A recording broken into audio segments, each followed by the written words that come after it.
نذيرا وداعيا إلى الله بإذنه وسراجا منيرا والصلاة والسلام على النبي حبيبه المصطفى الذي أرسله بالحق والهدى وعلى آله وأصحابه أولي الصدق والصفاء أما بعد فأعوذ بالله من الشيطان الرجيم بسم الله الرحمن الرحيم والذين آمنوا واتبعتهم ذريتهم بإيمان ألحقنا بهم ذريتهم وما ألتناهم من عملهم من شيء صدق الله العلي العظيم وصدق رسوله النبي الأمين المختار الكريم الرؤوف الرحيم۔ انتہائی احترام و عقیدت کے ساتھ حضور سید المرسلین خاتم الانبیاء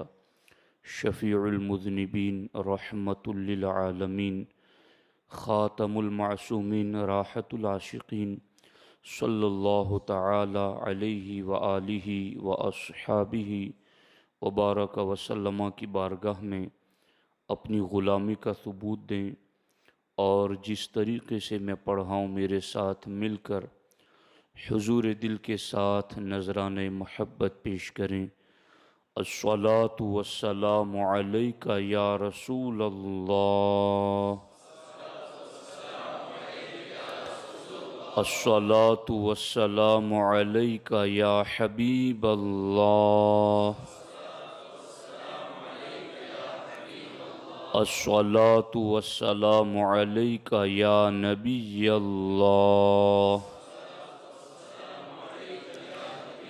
وعلی آلک واصحابک یا نور اللہ صلی اللہ تعالی علیہ وسلم۔ اللہ رب العزت کا بے پناہ فضل و کرم، احسان اور شکر ہے، میں اور آپ مسجد گلشن ربانی مرکز سنی دعوت اسلامی کوسمبا میں شہداء کربلا کی یاد میں شریکی اجتماع ہے۔ رب ذوالجلال ہم سب کی حاضری اپنے دربار میں قبول فرمائیں۔ دوستان محترم، موضوع اہم بھی ہیں اور کچھ باتیں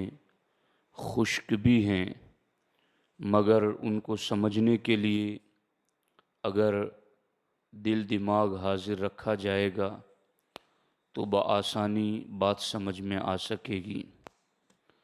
آج کا ہمارا موضوع ہے نسب رسول علیہ السلام کی برکات۔ اللہ کے رسول علیہ السلام کے نسب پر نور کی کیا برکتیں ہیں، اس کے کیا فائدے ہیں۔ دوستان محترم، ہر جمعہ کو سورہ کہف کی ہم تلاوت کرتے ہیں اور اس آیت مبارکہ کو پڑھتے ہیں، وَكَانَ أَبُوهُمَا صَالِحًا۔ حضرت موسیٰ اور حضرت خضر علیہم السلام دو یتیم بچوں کی دیوار کو ٹھیک کرتے ہیں۔ جب سوال ہوتا ہے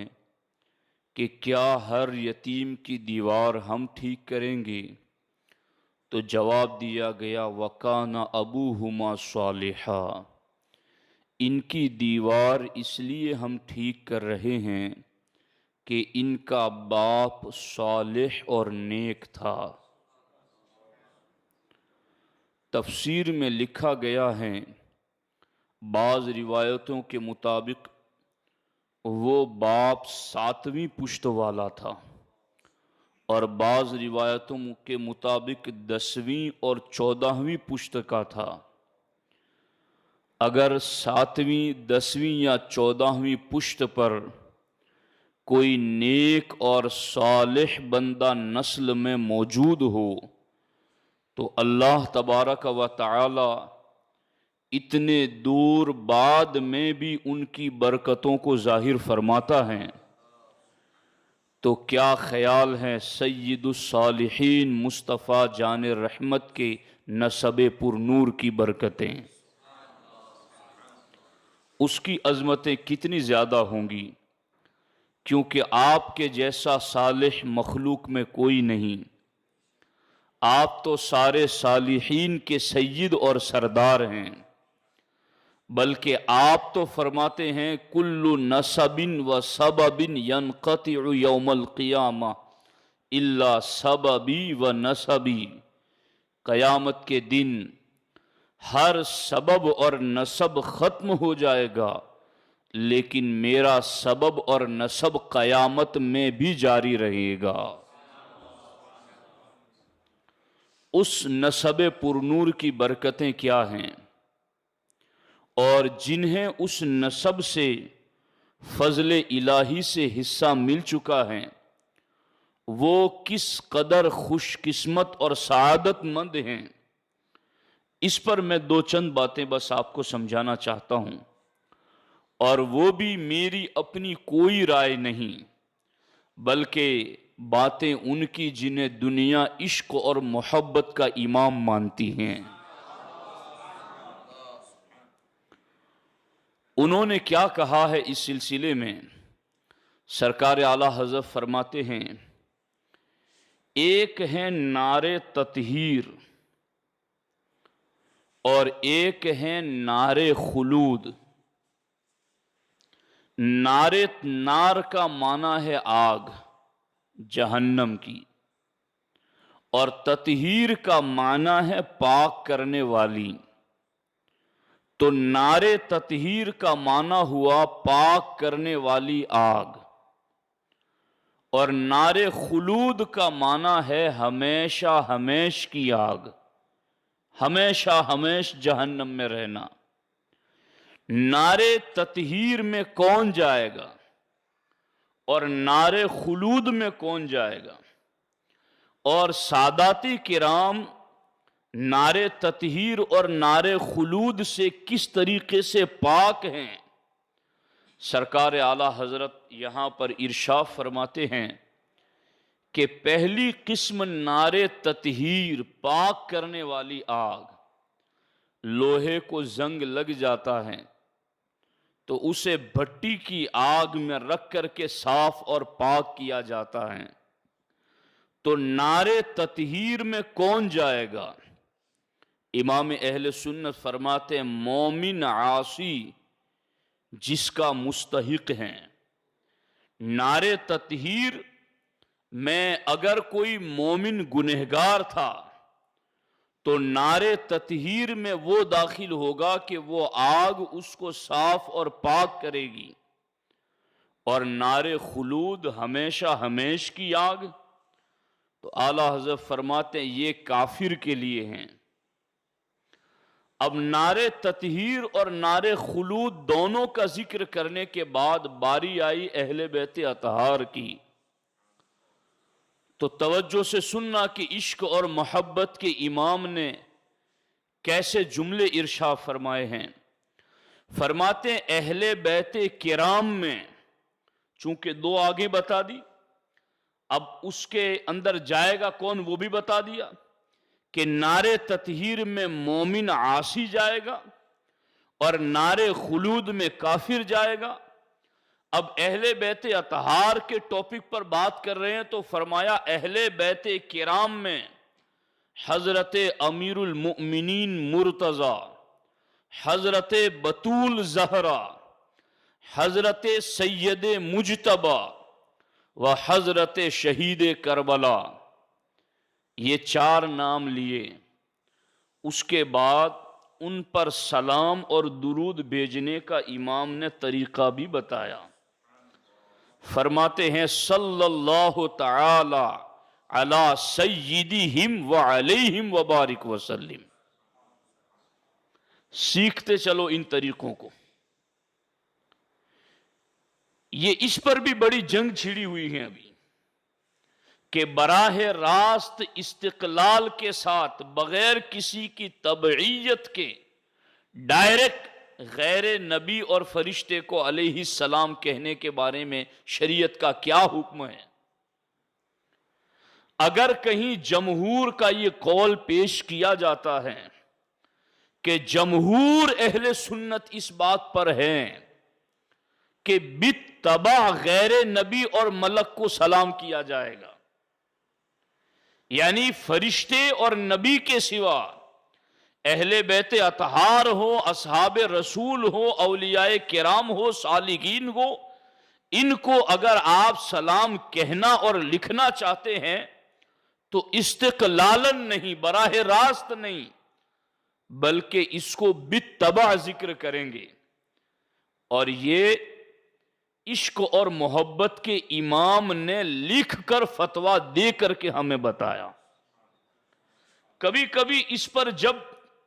بات کی جاتی ہے تو کچھ لوگ یوں سمجھتے ہیں کہ انہیں اہل بیت اطہار سے کوئی بیر ہے،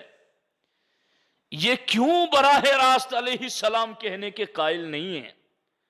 تو کیا 1400 سال کے علماء، فقہا، محدثین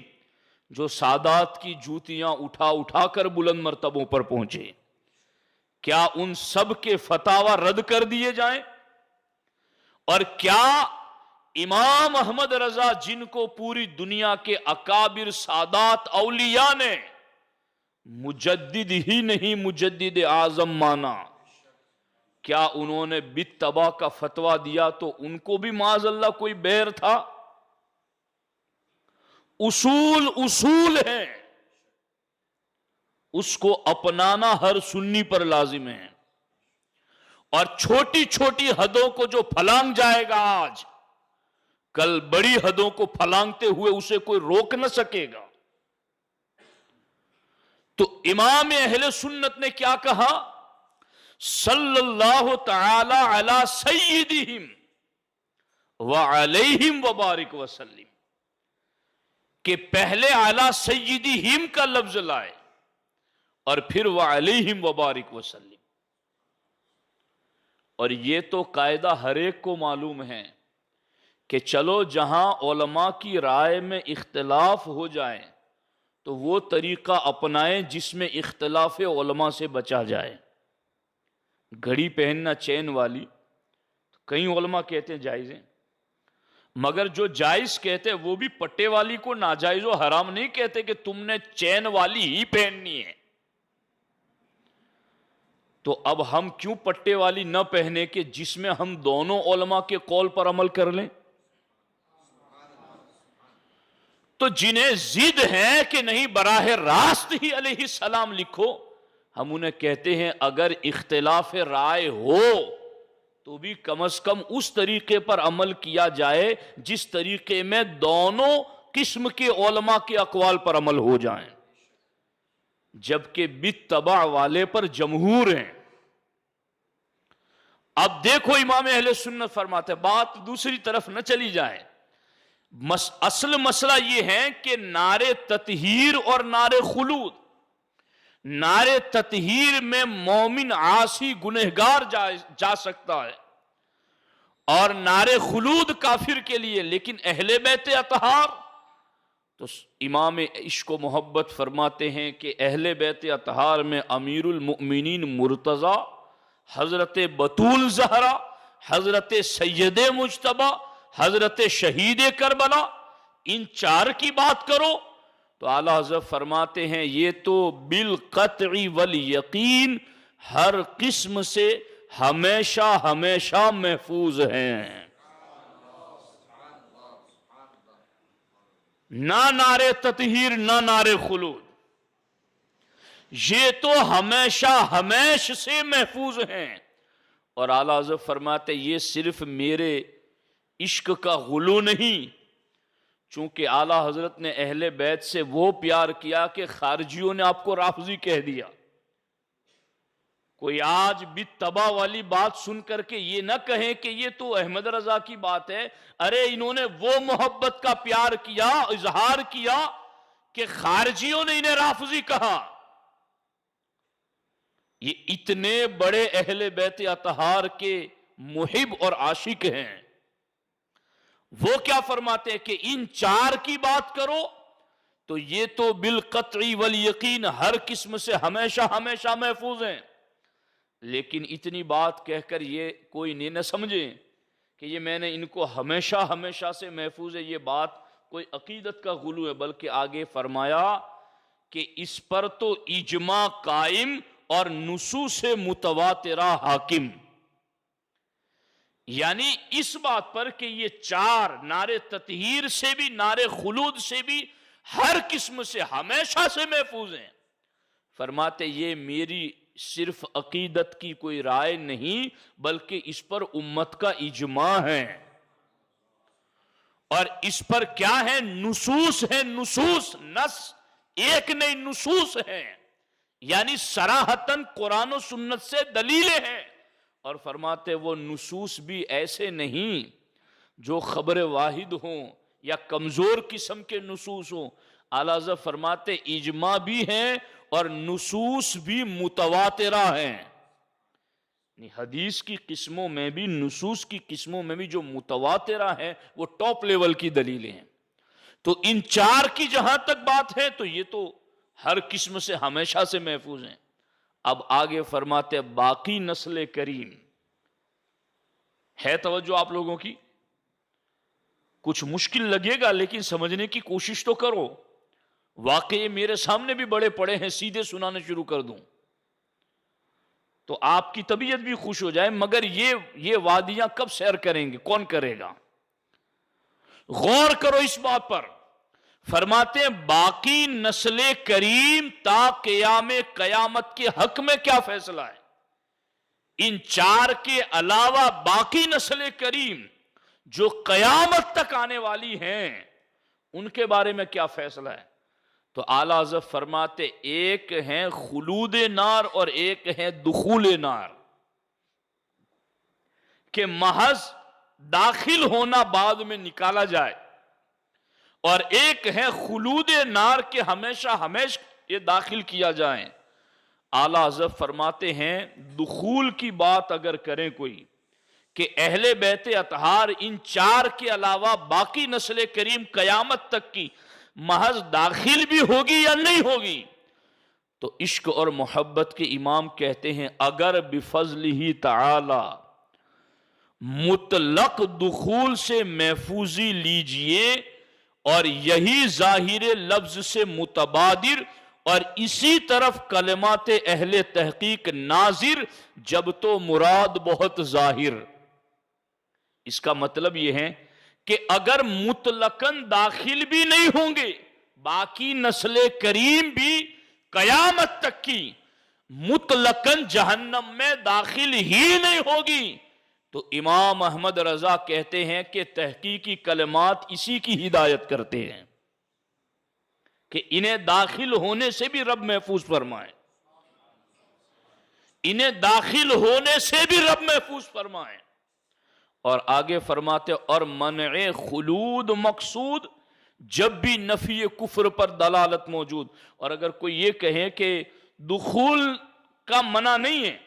خلود کا منع ہے، ہمیشگی کی جہنم یہ منع ہے، فرماتے اگر ہمیشگی کی جہنم منع ہو تو بھی اتنا تو ثابت ہو گیا کہ سید کفر پر نہیں مرے گا۔ اگر خلود منع ہو، اعلیٰ فرماتے ایک تو دخول منع ہو، تو کلمات اہل تحقیق یہی بتاتے ہیں، اور اللہ کے فضل سے اسی کی امید ہے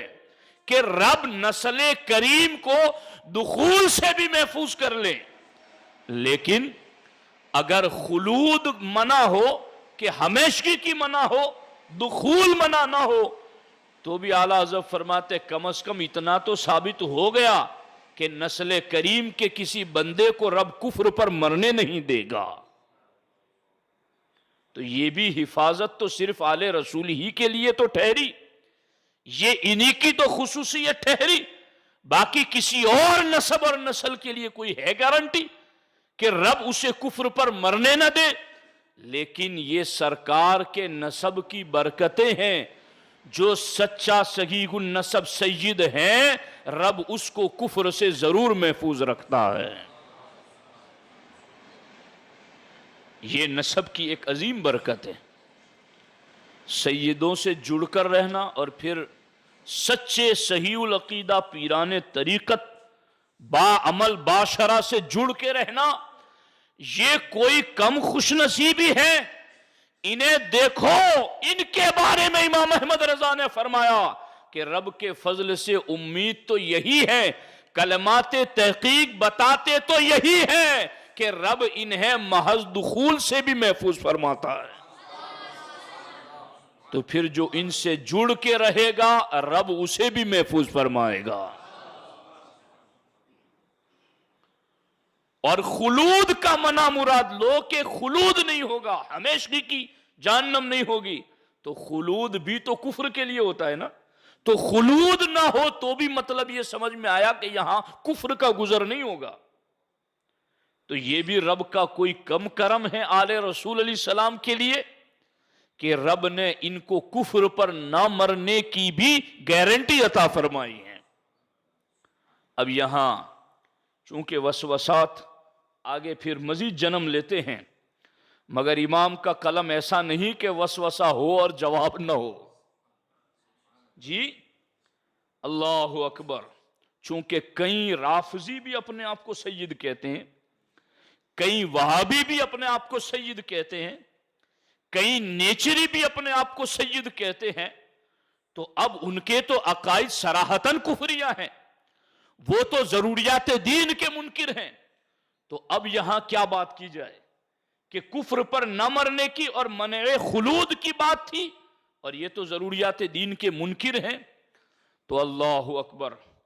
اللہ اکبر اللہ اکبر۔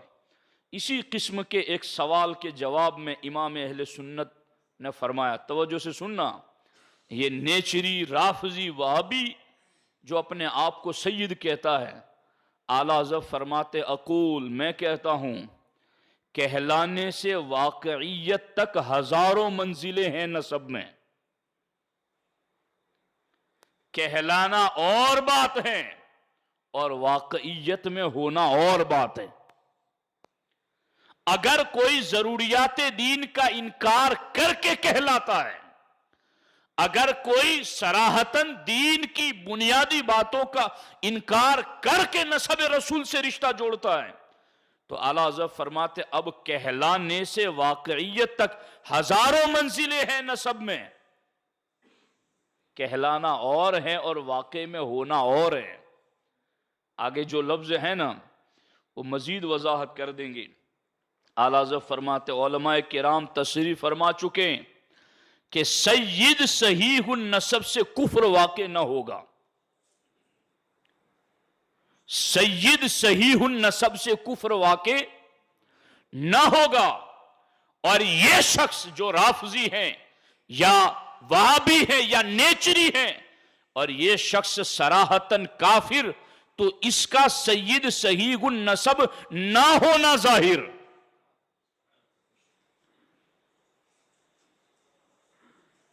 یعنی اس نے ضروریات دین میں سے کسی کا انکار کر دیا تو اعلیٰ حضرت فرماتے اب اس کا کفر بتا رہا ہے کہ یہ صحیح النسب ہے ہی نہیں، اس کا کفر بتا رہا ہے کہ یہ صحیح النسب ہے ہی نہیں۔ ورنہ صحیح النسب کے بارے میں اعلیٰ حضرت فرماتے علماء کرام تصریح فرما چکے کہ سید صحیح النسب سے کفر واقع نہ ہوگا، کیونکہ خون خیر الرسول سے ہیں جن کا خمیر، ان کی بے لوث طینت پہ لاکھوں سلام، پارا ہائے صحف غنچہ ہائے قدس، اہل بیت نبوت پہ لاکھوں سلام۔ کیونکہ نسب رسول خون رسول ہے، اور سب سے زیادہ جہنم کی آگ سے جو وجود بری ہے وہ خون رسول ہی ہے، تو جو خون رسول ہوگا وہ جہنم میں نہیں جائے گا۔ رب اسے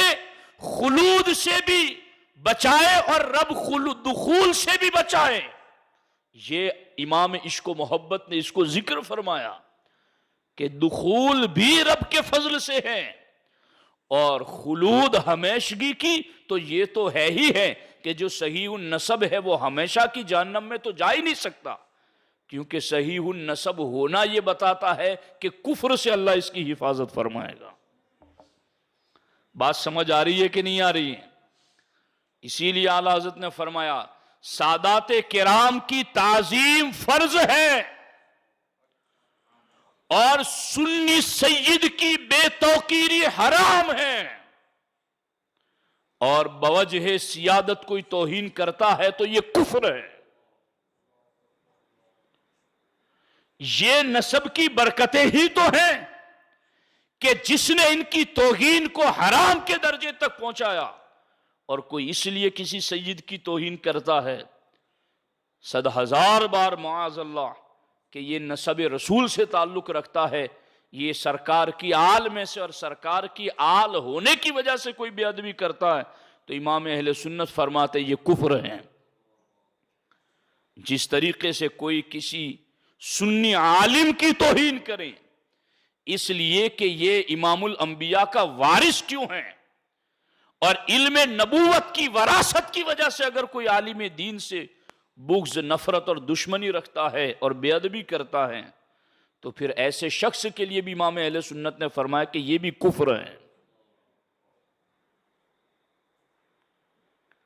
یہی تو یہ سرکار نے 2 چیزیں ذکر فرمائی، کل نسب و سبب،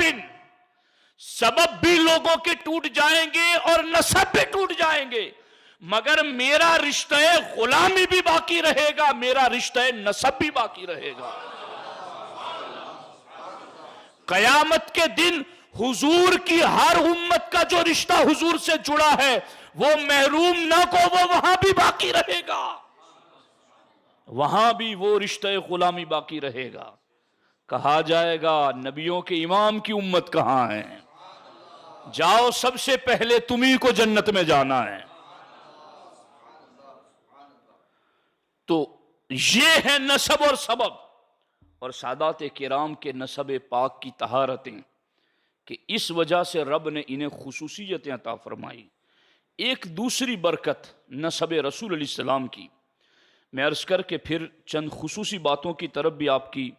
توجہ دلاؤں گا۔ اللہ کے رسول حضور سید المرسلین صلی اللہ تعالی علیہ وآلہ وسلم فرماتے ہیں کہ میں جنت میں داخل ہوا، سرکار فرماتے ہیں رأیت کأنی دخلت الجنہ، مجھے یوں لگا کہ میں جنت میں داخل ہوا ہوں۔ نسب رسول کی برکتیں سننا چاہتے ہو نا آپ کہ کیا برکتیں ہیں، تو فرماتے رأیت کأنی دخلت الجنہ، سرکار فرماتے مجھے یوں لگا کہ میں جنت میں داخل ہوا تو کیا دیکھا، فرأیت الجعفر درجۃ فوق درجۃ زید، تو میں نے جنت میں دیکھا کہ جعفر کا درجہ زید سے اوپر ہے۔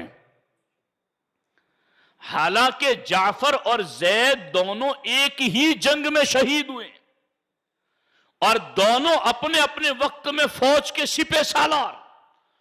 دونوں ایک ہی منصب پر شہید ہوئے، ایک شہید ہوئے دوسرے نے جھنڈا لیا وہ شہید ہوئے، دونوں ایک ہی منصب پر ایک ہی جنگ میں، دونوں صحابی رسول، دونوں کا اخلاص کامل۔ سرکار فرماتے لیکن میں نے جنت میں جعفر کو زید سے اوپر پرواز کرتے ہوئے دیکھا، جعفر کا مرتبہ جنت میں زید سے بلند دیکھا، تو سرکار دو عالم صلی اللہ علیہ وسلم فرماتے میں نے جبریل کو طلب کیا، جبریل ان زیدن لیس بدون جعفر، زید جعفر سے کم تو نہیں تھا، نہ اخلاص میں کم، نہ قربانی میں کم، نہ خدمت میں کم، یہ تو ایک ہی جنگ میں ایک ہی منصب پر اللہ کی رضا کے لیے کلمہ بلند کرنے کے لیے شہید ہوئے، تو زید جعفر سے کم تو نہیں تھے۔ وَلَكِنَّا فَضَّلْنَا جعفر،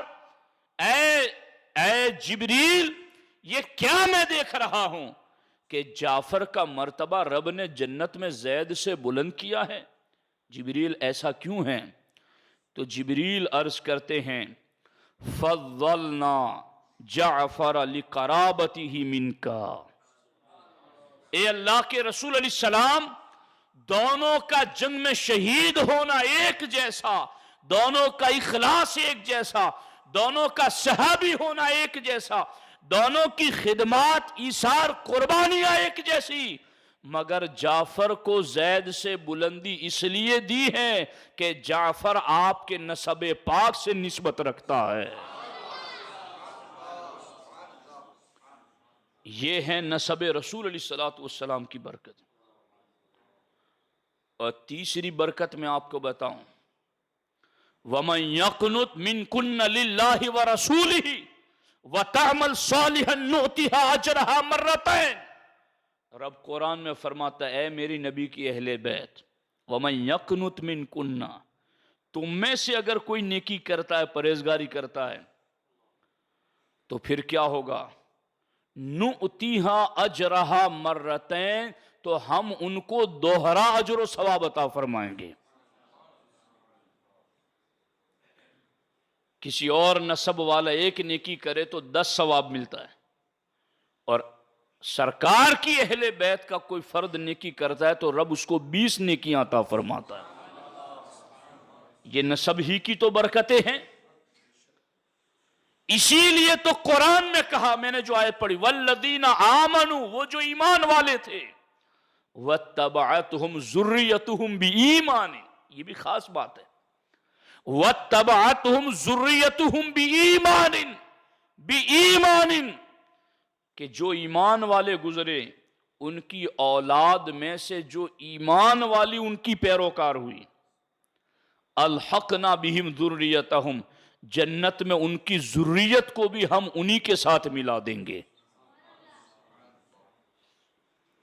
ایمان بی ایمان اور واتبعتہم۔ لیکن اس کی تفسیر میں ہم نے یہ بھی دیکھا کہ ماں باپ نیک تھے، پرہیزگار تھے، بلند درجوں پر ہیں، اولاد وہ نیکیاں نہ کر پائے، نچلے درجوں میں ہیں،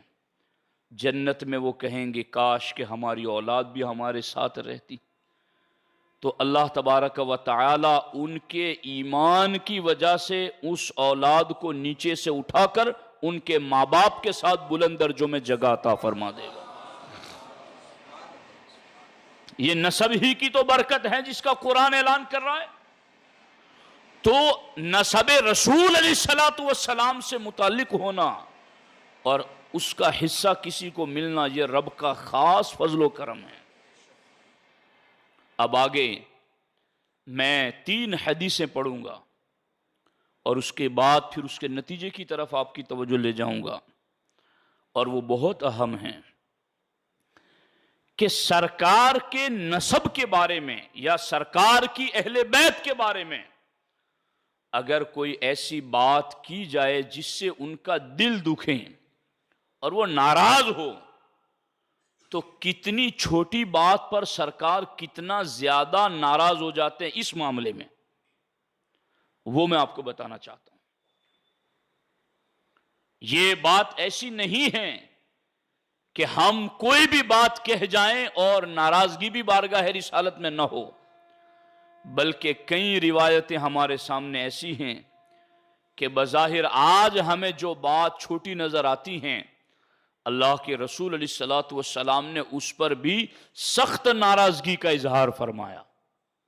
اب یہ دیکھو نسب کی برکتیں کیا ہیں اور کون ہے وہ جو نسب کی برکتیں نہیں مانتا۔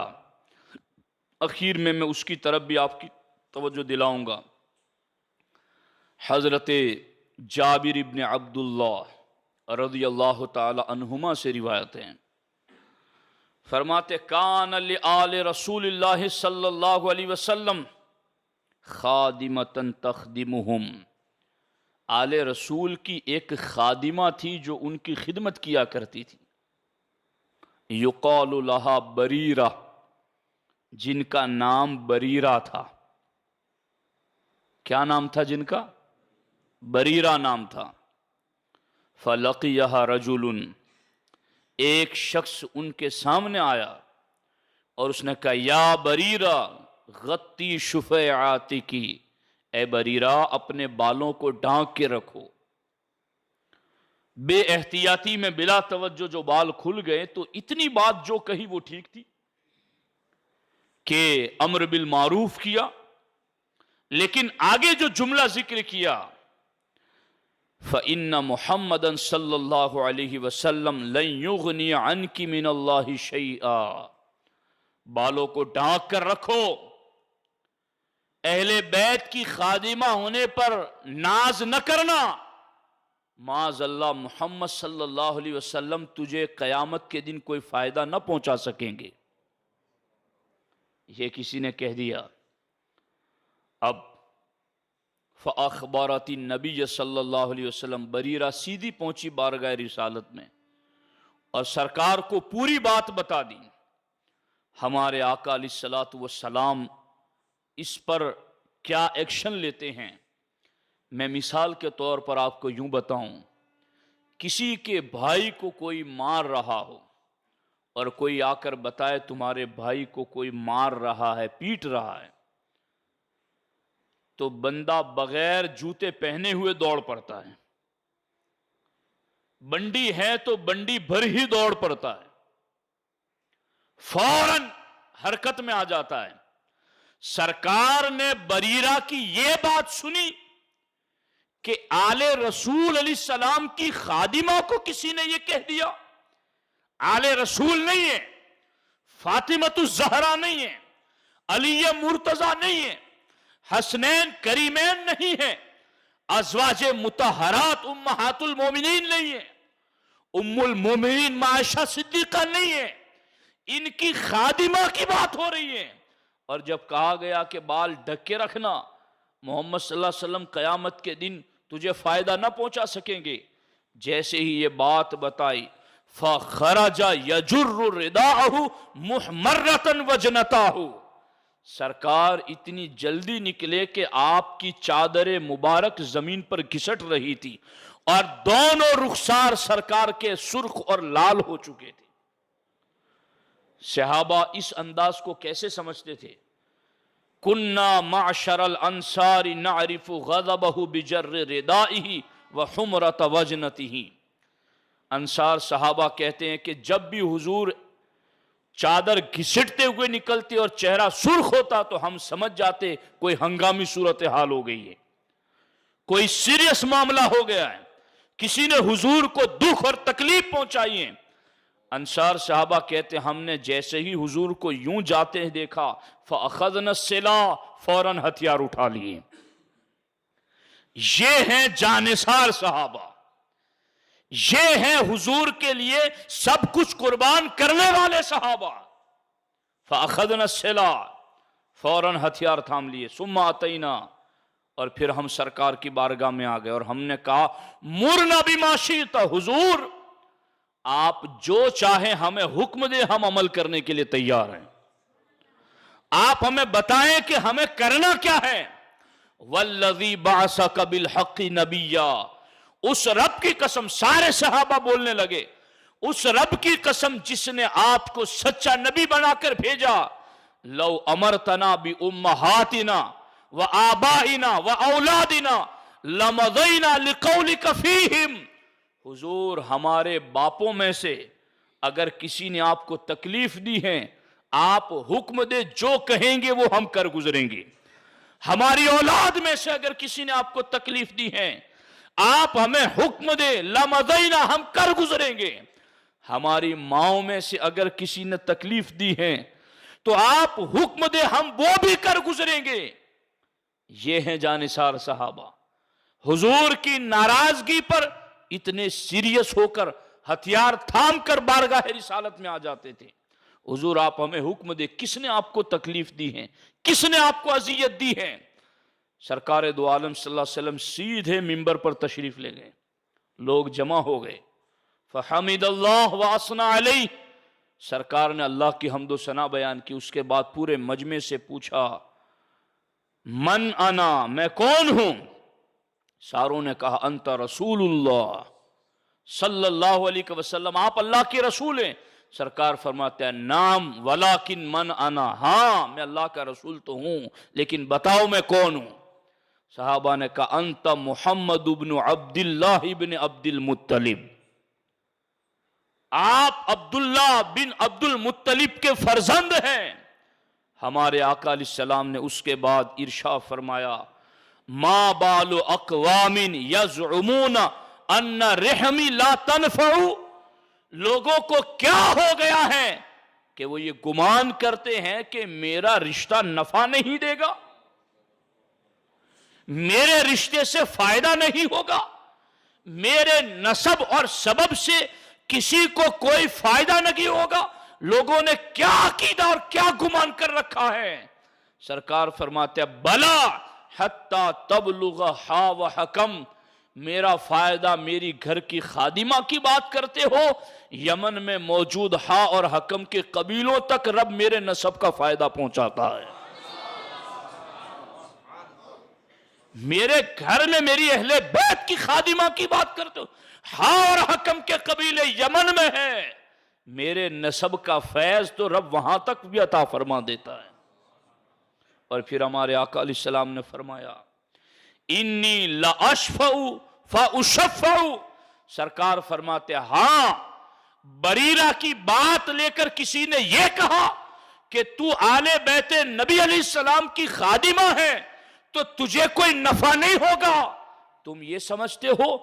انی لاشفع،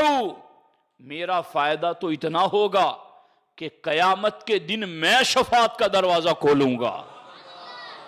فَأُشَفَّعُ، اور جس کی میں شفاعت کروں گا رب اس کو جنت عطا فرمائے گا۔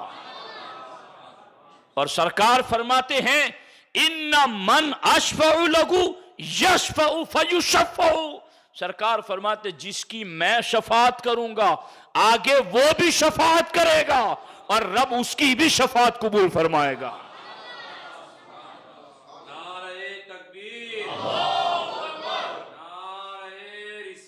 یا رسول اللہ صلی اللہ علیہ وسلم، آپ غور فرمائیں، سرکار فرماتے ہیں کہ تم میرے گھر کی خادمہ بریرہ کے بارے میں بات کرتے ہو، یہ تو ہا اور حکم کے قبیلوں تک میرا فائدہ پہنچے گا، اور پھر یہاں کا معاملہ تو دور ہے، قیامت کے دن میں جس کی شفاعت کروں گا اس کی شفاعت قبول ہو جائے گی، اور جس کی میں شفاعت کروں گا جب وہ شفاعت کرے گا رب اس کی بھی شفاعت قبول فرمائے گا۔ اور سرکار نے آگے جملہ فرمایا، فرماتے ہیں حتی ان ابلیس لیتطاول طمعا فی الشفاعہ، وہ ابلیس جس کی وسعت علمی کے لوگ قصیدے پڑھتے ہیں کہ ابلیس کا علم نبی سے زیادہ، دیوبندیوں نے لکھا نہیں لکھا اپنی کتاب میں براہین قاطعہ میں، وہ ابلیس جو زندگی بھر لوگوں کو ورغلاتا بہکاتا گمراہ کرتا رہا، سرکار فرماتے میرا فائدہ میری سیادت مطلقہ اور نبوت عامہ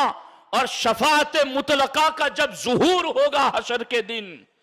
تو وہ ابلیس بھی گردن اٹھا اٹھا کر امید رکھے گا کہ آج مجھے بھی بخش دیا جائے گا۔ سرکار فرماتے اسے بخشا تو نہیں جائے گا لیکن امید اسے بھی لگ جائے گی میں تو اتنا فائدہ پہنچاؤں گا۔ اور لوگ کہتے ان رحمی لا تنفع، کہ میرا نسب فائدہ نہیں دے گا، مجھ سے جڑنے کا کوئی فائدہ نہیں ہوگا۔ میں تو سرکار نے دوسرے مقام پر فرمایا ایک چلو بھروں گا تو کروڑ ہا کروڑ کو جہنم سے نکال کر جنت میں داخل کر دوں گا، یہ فائدہ ہوگا۔ اب بریرہ رضی اللہ تعالیٰ عنہ آل بیت رسول علیہ السلام کی خادمہ ہیں، مگر ان کو کسی نے کہہ دیا کہ تمہیں فائدہ نہیں ہوگا، تو سرکار نے فرمایا کیسے کہا کہ فائدہ نہیں ہوگا؟ جو مجھ سے جڑا وہ دنیا میں بھی فائدہ مند آخرت میں بھی فائدہ مند۔ رب نے سارے نفع اور فائدے کا مرکز مصطفیٰ کی ذات کو بنایا ہے۔ اب دیکھو یہاں پر یہ تو ایک روایت تھی، اب میں آپ کے سامنے ایک دوسری روایت بھی عرض کرتا ہوں۔ حضرت عباس ابن عبد المطلب رضی اللہ تعالی عنہ ہمارے نبی علیہ السلام کے چچا ہیں۔ حضرت عباس رضی اللہ تعالی عنہ